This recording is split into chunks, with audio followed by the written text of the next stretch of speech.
Hello and welcome to another episode of the Growth Podcast. I'm your host, Marlo and I am excited today to have Ankith Harathi, who is the co-founder and CEO of Macro. Ankith, thanks so much Thank for you joining. for having me. Absolutely. So I've known Ankith for a while, and he's in iteration mode on a product and a couple products that he's worked on, which are all built around existing ecosystems. So one of the early versions of Macro was another tool called Marlo, which they were building on top of Slack, and they did all sorts of like growth related things to drive adoption through teams in Slack. So a single person would adopt it, and then they tried to get many others on the team to pick it up and start using it. And now Macro is a layer that sits on top of Zoom. And so I'm excited I've been using it for a while, and I'm excited to dig in on the things that they do to drive other people to say, what's Macro? Can I start using that? And the tactics that they've done there. So why don't we go ahead and start from like the early iterations, and we'll work our way to what you have today. So you're building Marlo on top of Slack. What were some of the things that you did to try to grow that user base early on? Yeah, so Slack was just a very interesting choice because what we actually tried to focus on, so John, my co-founder, and I were really obsessed with these growth clusters, we kind of called them, where could you just get chunks of people at the same time in terms of acquisition instead of like picking off every single individual user, because we've seen all the tweets about how first-time founders focus on product and second-time founders focus on distribution, and we obviously wanted to do both because we know that to be successful, you eventually need to get to product distribution and a whole lot of other things. So we looked at like where could we chunk users off in segments of like many at a time as opposed to one after the other. And Slack was one avenue where I'm not sure if they've changed their security settings around this at all, and they might in the future, but at least when we were building on them about 2 years ago, it was still possible. Where if you had a Slack bot and you added it to any Slack workspace, you instantly had access to every single person that had ever been in that workspace. So Matt, in the Drift Slack, if you added Marlo to the Slack, we'd actually know all 500 at the time Drift employees, and we'd be able to scrape all their information, see their email addresses tied to their Slack profile, anything that was made public in their Slack profile. Obviously, we were not going to just spam all those people with like the Slack bot messages because we had no content to send them that was actually relevant. But what we did was we focused on, okay, how can we actually immediately get access to a bunch of users? And then secondly, what could we provide to them that was super valuable? So Marlo was created out of the idea that meetings suck. We always complain about meetings, but we don't really take action to make meetings better. And this was pre-COVID. People were meeting in person most of the time. This was around September of 2018, actually, is when we started this idea of Marlo. And the idea was super simple. It was like, let's just rate meetings. Let's just collect a score for meetings. Let's take NPS and make it NMS, which was Net Meeting Score, a little cutesy way to gamify the meeting scoring experience. What Marlo did was you would add it to Slack, and you would connect your calendar. So speaking of like growth clusters, another great growth hack is calendars. They're inherently social. There's a ton of metadata around calendar events, and you can pick up who you're meeting with, how long you're meeting with them, the email addresses of the people you're meeting with, the names, and calendars are actually just an incredibly dense social graph of the people you're literally spending time with. And what Marlo would do is ingest your calendar information. It was on your Slack. You'd get out of the meeting and it would ping you and say, hey, Matt, what do you think of this meeting? You'd have emojis to pick from rating the meeting. And then it would actually, as our first growth hack, we would look at who was in that calendar event with you, look at their email addresses, look at the email address on the Slack, and fuzzy match. And Drift went through a bunch of different name changes with some 2 T's and 2 F's. And so there's a lot of like interesting matching logic we had to do. But we'd match the people on your calendar with people who are in your Slack. And then we'd message them on Slack. And these would be people who had never heard or knew what Marlo was. So then we would actually give them a warm introduction and say, hey, Elizabeth, Matt added Marlo to Slack to rate his meetings. Saw you just got out of a meeting with him. What did you think of this meeting? And that was kind of our way at trying to grow user base of like using the calendar, but then inform them of why was this random Slack bot messaging them by making it actually a very human context of piggybacking on the person that had connected their calendar to Marlo. So that was kind of the initial genesis of Marlo. And one thing that we actually did at the very end was kind of closing the growth loop and saying after Elizabeth or whoever had rated their meetings, we would actually say, hey, do you want to rate your own meetings, not just the ones that you're actually only in with Matt? connect your own calendar here, and we would send them the link to OAuth their calendar. And so that very quickly became a viral loop. We actually tracked it using K-factor, like social media companies looking at what percentage of people after they'd been exposed to this application would then connect their calendar. And we actually optimized purely for that.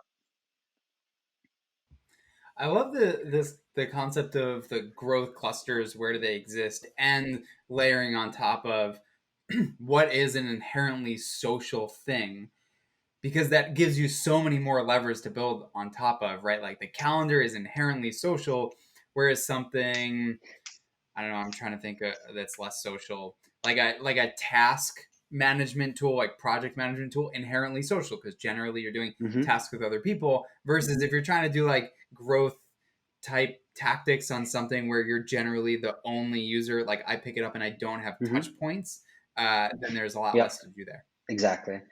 Yeah. Yeah. So that was a great learning too. And it sounds like, oh, we kind of master planned this in retrospect, but really we were just like obsessed with this idea of measuring meetings. And the best way we found to do that was Slack and through the calendar. But we initially tried for even in-person events, but now with the rise of software and how you're in Slack before the meeting, you're in Slack right after the meeting, like software makes it a lot easier to have more touch points to the user as close to the event that you're trying to measure or where you're trying to interject yourself into the workflow.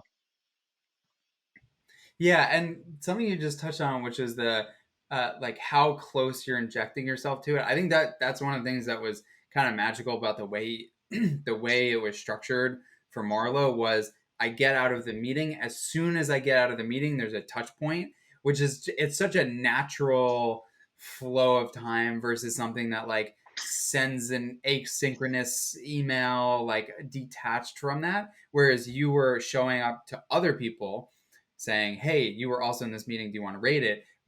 And doing so at a time where it was like the lowest friction, highest Yeah, we relevance. actually tried to optimize that actually a little bit by looking at how long after the meeting ended should we send the notification. Because if we actually send it immediately, one, as you know, meetings tend to go over. So you're actually probably still in the meeting, and how often, if you're in a meeting, you get a Slack notification, you look at it and ignore it, saying, I'll deal with this later, and never come back to it because you forget about it. Especially if it's from a bot, you're very unlikely to revisit that channel and re answer that poll. The second is in person meetings, when the meeting ends, what do you do? Well, you actually close your laptop, you pick it up, and you walk out of the conference room and you're going back to your desk or going to your next meeting. And so if you get a Slack message while you're opening up your computer and you have a ton of notifications, you're very unlikely to respond. So we tried to test a little bit of when is the best time to actually send the user that notification, and we found that our highest engagement was around 3 minutes after the meeting ended. We even tested asking at the end of the day because people have back-to-back meetings. Maybe they'll just get the notifications all at the end of the day saying, hey, rate the 5 meetings you were in today, boom, boom, boom, boom, boom. We found then that people would kind of forget what had happened in those meetings in the kind of like zombie state of just walking through your day. And so asking them at the end of the day, you forget how you'd rate it, what specific feedback you'd want to give anonymously to that meeting. So it was in the moment and timing it just right after that ended where we could try to grab your attention a little bit. I think the thoughtfulness there is so critical in a way that a lot of other products that try to do similar growth tactics miss. Like the amount of websites that you go to where you show up and immediately it's like sign up for a mailing list or like 15% off or like I log into something and immediately it's asking me to refer my friends. It's like I like this is not the time to ask me, right? But like what you spent so much time doing was fine tuning like when is the right time to ask because that matters so much in the conversion rate because if you don't get it like yeah, if you don't get it in the right moment, then I mean the amount of times that I've dismissed like do you like our app that you're using? Like the timing of it is just Hmm. bad.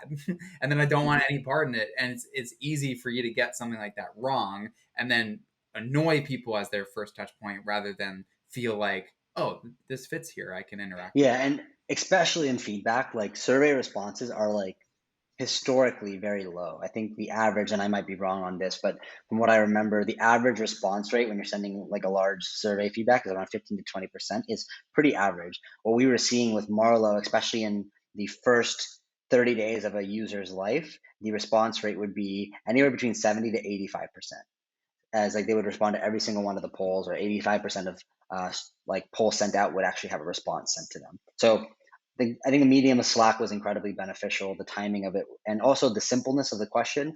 It's a one question, emoji based answer. You don't have to think about it. You're not reading what are the options of response. And that was the only part of it that was required. You send one question. You could send follow up data of like choosing from pre bucketed options of why the meeting sucked, or writing a takeaway if you thought it was good. But we tried to make it simple, meaningful, as lightweight as possible. Cool. So let's talk through the Yeah. pivot to what the product is today, which is Yep. Macro. So maybe and Macro is built in a similar way on top of another existing system. It still pertains to meetings. So maybe let's like Yep. transition by just giving folks listening context as to like why you made that switch, and then we can talk about the things that you've done in Macro to Yeah. make the switch. So Marlo was essentially a data play. We grew incredibly quickly based off of all those growth hacks. Within a few months, we had 30,000 team like business users, companies like Drift, like larger, even Fortune 50s, Fortune 500s, because a lot of them use Slack now. So it was great for both intra virality and inter like between company virality there too. We grew super quickly and we had a ton of data. And very honestly, we didn't spend a lot of time looking at that data until the very end. And when we looked at it, we found some really interesting things. We could trend people's meetings over time, who they were meeting with, how effective those meetings were. We had this idea of creating a dashboard of like your meeting makers and breakers. Who could you meet with and you'd probably have a good meeting, or who would you have we could predict you'd not have a great meeting with based off the people. What was most interesting to us is actually why the meetings were not great. And what we saw is in virtual meetings specifically, because we could see the calendar invite, if there's a Zoom link, Google Meet link, they were typically rated a lot lower than in-person meetings. And the biggest source of feedback for virtual meetings was one of our pre-bucketed options was not enough voices were heard. Basically, somebody or a group of people dominated the conversation, making that meeting unproductive. And we just had an idea of what if we had Pokemon style health bars underneath every single person in the meeting, and you could see these people have like they had no health left, they're dying. You haven't included them in the conversation. Like bring them back, resuscitate them back to life. And that was an idea we had. The other option we were considering is, do we become a full-blown analytics company? We had a lot of users asking us, I want analytics on how my meetings are tracking over time. We had managers saying, I'd love to know how my employees are conducting, my direct reports are conducting their meetings, how they're effectively spending their time. And very honestly, we did not want to become an analytics company. John and I, our DNA is very much more consumer. We both worked in consumer facing roles prior to starting the company. We want to provide end user value, and we felt like becoming an analytics big brother type company, you have this inner flywheel of people providing feedback, but then the value is actually the data. But if you feel like you're being spied on by your manager, you're being reported on how effectively your meetings are going, you're not going to keep submitting that feedback, and then the flywheel breaks down. And it's kind of a shitty thing, and we didn't want to be that company. So instead, what we did was we took that data and said, we want to make meetings better. Here's one nugget that people are dominating the conversation. Let's go fix it. And the core decision was, let's go fix it live. Like, we don't want to be telling you after the meeting, hey, that meeting sucked. Here's why. Try to remember this next time you go into a meeting. Like, no one's going to remember that. People have information overload and recommendation overload today. So we wanted to fix it live while it was happening through an interface that was familiar. And so we made the decision to build an interface on top of Zoom. And at the time we started building, which was November 2019, no one had done this before, which is essentially create a custom Zoom client, meaning our app, Macro, you could join any Zoom meeting with, and it didn't matter if anyone else was on Zoom or not. It was able to actually join Zoom meetings. And critically for us, that was the most important thing to get right from the very beginning, from a growth perspective, is we wanted high trialability, meaning we wanted to make sure that anyone who even wanted to try this product could immediately start to use it. And they didn't need their whole team to switch. They didn't need the IT admin to approve it. They didn't need a company contract being written, none of that. You already had a Zoom subscription. Let's actually just use that. And you can use our app to join all those Zoom meetings and those same Zoom links that were in the calendar. So minimize behavior change, minimize like switching cost for you to actually start to try our app, high trialability, and also no effect on your team. And so we focus on single player. We call it kind of single player mode, where we're providing value to the end user, and let's get them on Macro using it on top of their Zoom meetings. And we started with that feature airtime to show how much each person had been contributing in the meetings. So you could self-regulate, you could see who'd been left out, and easily add them to the conversation. So focused on single player Mm-hmm. mode, right? You're trying to get that use case right. How do you then think about how do you get another person in that Zoom meeting to try out, know about Macro and try Yeah. it out? So that was exactly where we benefited a ton from the trialability, but then we saw like very initially, hey, these people are enjoying Macro and they're meeting with the same people over and over again, but those people are still joining on Zoom. How do we convert those people? The same kind of K factor debate of you're meeting with 10 people, one of them is on Macro, the rest 9 of them, how often do they, when do they convert to using Macro? And so we did a couple of different things. So the first is a very cutesy thing. Optionally, we change your name in Zoom to say Matt Bellotti, parentheses, joined with Macro. And the name in Zoom shows up to everyone. So the tough part about building our own interface is that we could not control what anybody else saw because they were still joining via Zoom. So the only surface area that we could actually control was the video feed and the name of the actual of the people who are joining through Macro. So when joining with Macro, if you set the setting, your name will have join via Macro appended to it. And so people see that, and we prompt the people could prompt the conversation. Hey, what's Macro? I see your name says that in there. And we're trying to create as many moments like that as possible. We also, in that setting, in our setting says, like, we literally write, we're a small company just trying to grow, leave this on to help us out. Making it very honest, like, this is not going to really help you unless you want to show off that you're using Macro, which actually some people liked. But we're just really honest about this is kind of a growth lever for us. If you're representing us publicly, we'd love for you to do that. And making that so that it was very transparent to the user. That was our first. The second big growth lever that we started to pull on was your Zoom contacts. So similar to Slack, your company's on one Slack subscription, and so everyone is on the same Slack. Same thing with Zoom. Everyone's on the same Zoom subscription. What's different about Zoom though is when Macro is downloaded, it's an individual choice. We actually do get access to your Zoom contacts, and so what we do is we actually populate those contacts into our application. And similar to like a mobile app or a social media app, when you download it, it'll say, hey, here are your contacts, like from your address book, like invite whoever. We do the same thing in Macro too, where instead of you having to go and search their email addresses, copy an invite link, send it to somebody, we pre-populate your contacts from Zoom, who you've been meeting with, who's on your company Zoom account. And with one click, you can hover over their name and invite them. So we're trying to remove the friction from like, okay, you have the intent to share. Now, how easy is it for you to share? And so that's kind of the second big chunk of using existing contact history. And the last is, I think, something that you had just recently seen, where we modify your video frame. So in Macro, expression is really core to what we do. And a lot of that comes through to the video, which is video shapes, video filters, video reactions. And so we have a camera layer that is very customized. And so now when you join any Zoom meeting, you actually appear the same way to Zoom users as you do in Macro. And it's very different than the kind of normal 16:9 box that Zoom users are accustomed to. And so that prompts a lot of questions that you kind of were talking about earlier, Matt, where people are like, how did you do that? How did you appear in that shape? How do I do that? And that's what we want people to say is like, how did you do that? How do I get that? So that's what we've done so far. And we have a couple of other ideas on how to keep that viral growth loop of and optimizing that K factor going further.